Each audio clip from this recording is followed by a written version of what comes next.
Hello everyone, Sandrak here. So in this video, I want to tell you why you should do this quest as soon as possible. Now this quest is the entire quest line for Tatara Tales, and the reason you should do it is because 1. You do get one of the 5 blueprints for the Inazuma craftable weapons. You get the double-handed sword, which is the Claymore blueprint, which you will need so that the blacksmith knows how to craft this weapon. And the second reason you should do this is because this entire region down here, the Tatara will be affected by electro. You'll take dot damage, which is damage over time, until this quest line is completed. However, once that is finished, you are able to explore this area just fine.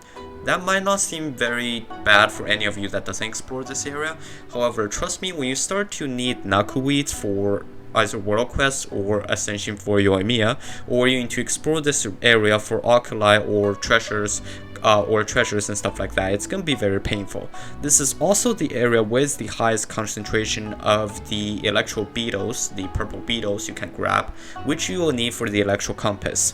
So with all of that stuff combined, you will have to go into this area sooner or later, and the entire quest line takes up to 7 days to complete. So with that said, you should complete that as soon as possible to avoid the problem of having to go in there and taking electro damage at all times.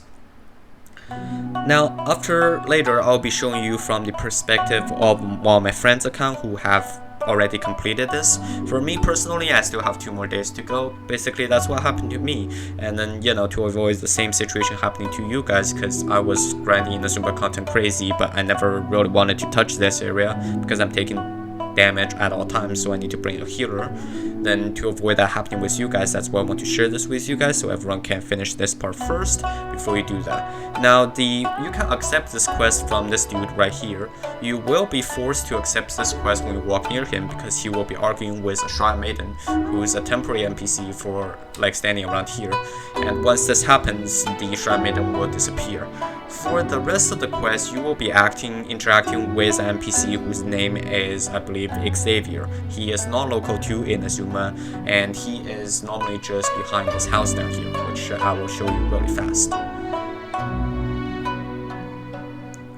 So normally you can find Xavier right here. However, the problem with the quest is that each quest is not very long, but overall it's going to take a bunch of time to wait. Basically, after the first day part is done, you have to wait for the server to reset before they give you the second part of the quest. Currently for me, I believe I'm on the second last part of the quest, but there is a 2-day gap between that and the final part, so I do still have to wait for 2 days. So for anyone that is curious, this is what the area looks like after you have completed all 7 days of the quest. As you can see, I'm next to the reactor right away, but I'm not taking any damage, at all.